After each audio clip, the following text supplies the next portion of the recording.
So we have a couple conference championship games coming up. And today, for this little head-to-head player prop situation, we're going to just stay exclusively with the NFC. We'll get to the AFC tomorrow for this one. But there are some really interesting things available on DraftKings. We have a major contest coming up on Friday, and I don't want to give away too many. A major contest for a major award. Yeah, I mean, I don't want to give away too much here, but I'm going to do it. Listen, again, I am a man of the people, so I'm going to go ahead. I'm going to give as much as I can here. Yes, but I mean, you know, I might have used some of these. Just saying. You've already picked? Have I perused?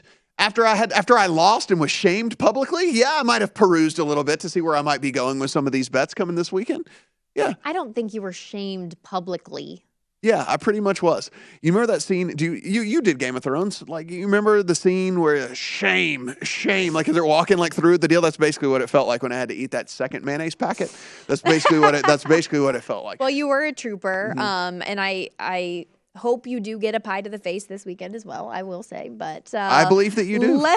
I believe that you do. It would just get in my hair, you know. That it would just look like gel for you, but for me, it's like all over the place. Okay, let's get into some of these, though. Starting with passing yards, head-to-heads, Jalen Hurts v. Brock Purdy in the NFC Championship game.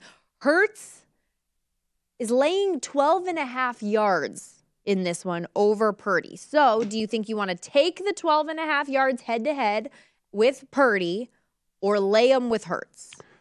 I would lay with Hurts as opposed to taking them with Purdy. My guess is, at least at the beginning, they're going to try. Now, they might get forced out of the game plan, but my thought is they try to run the ball at least. Listen, this is a conference. The guy handles himself very well, but it's a conference championship game. He understands what's at stake here. You're moving to the Super Bowl.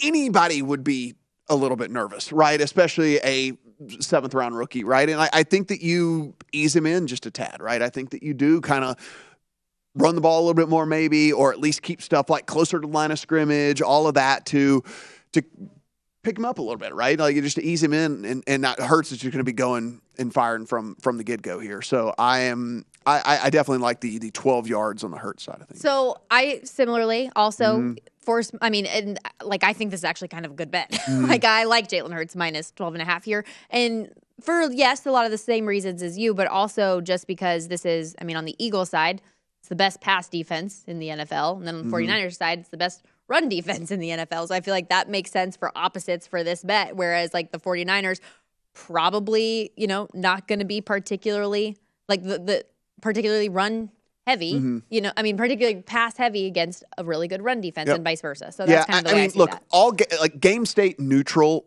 here. Like, so let's just say this thing stays within one score the whole game. I would have Hurts kind of like just a tad under 240.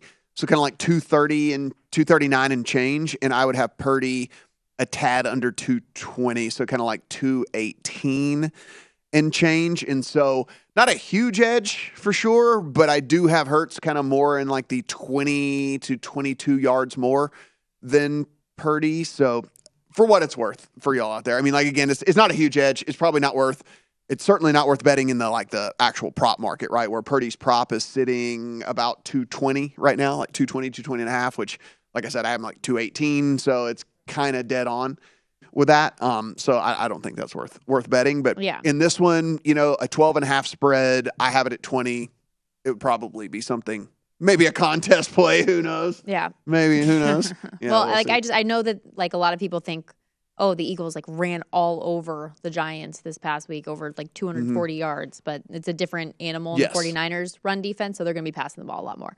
Okay, how about touchdowns? Do you think Jalen Hurts has more touchdown passes than Purdy? Plus 110 for him, minus a half a touchdown. Brock Purdy, minus 150 to get one on his side. Yeah, so this makes all the sense in the world because, again, you do have just two different types of offenses once you get into the red zone, and certainly two different types of offenses once you get inside the 5-yard line. Like, the Eagles are running it every time inside the 5-yard line. Whereas if you take a look at the 49ers, like, they will throw the ball, right? They'll throw the ball when they get close to the goal line. for sure. I mean, we've even seen little screen passes to McCaffrey, from the 2 and 3 yard line. We've seen Kittle obviously get some of these close to the goal line stuff. So, I mean, that line is appropriate to me. No real thoughts here. I mean, I guess if given the juice, if I had to, I would just I'd play Hurts at plus money just because it is plus money. But I think that this is lined fairly appropriately. Yeah, Purdy had 2 or more touchdowns in every game until this past week when CMC was the only guy to get in the end zone and it was a run play. How about interceptions? You have thoughts here. Yeah. You have thoughts I do. Here. You think Brock Purdy is just getting disrespected. I think it's twofold here that he's not going to be slinging the ball around a ton to begin with in this game. I think that would be the ideal scenario. Yes, for sure. That is my thought process. If they're not playing from too far behind, not chasing, they're not going to have to throw the ball a ton or not going to want to throw the ball a ton. And I mean, this is a 49ers defense that is tops up there in the league all season long in takeaways and in interceptions. So I think that it's very likely that if Jalen Hurts is passing the ball a good bit, like we're talking about in just like the general theme of how we think this game is going to go, that the likelihood of him throwing a pick is higher. And Purdy has only thrown 4 interceptions this entire time. He's gone a few days. We talked about it already, and we're going streaking. Yeah. He's gone 3 straight with that one. Yeah, I think for you, for sure. I mean, if the game state is going your way, then you would probably certainly think that it's no, right? Because again, if the game is going in the favor of the 49ers, you're not expecting him to have, you probably ideally want him to have like 25 pass attempts, in a game like this, if it's going your way, right? Like you don't want it to be into the 30s because then things are probably going a little bit in the other direction. And so, yeah, I think that for you, for sure, the way that you think it's going to go, it's Purdy all day long on this bet. Any of these receiving yards head-to-head stand out to you? We have Brown and Ayuk head-to-head, Brown and Samuel head-to-head, Devontae Smith and Debo, Devontae and Ayuk, Goddard and Kittle on the tight end side of things. Any of those that stood out? I think it is.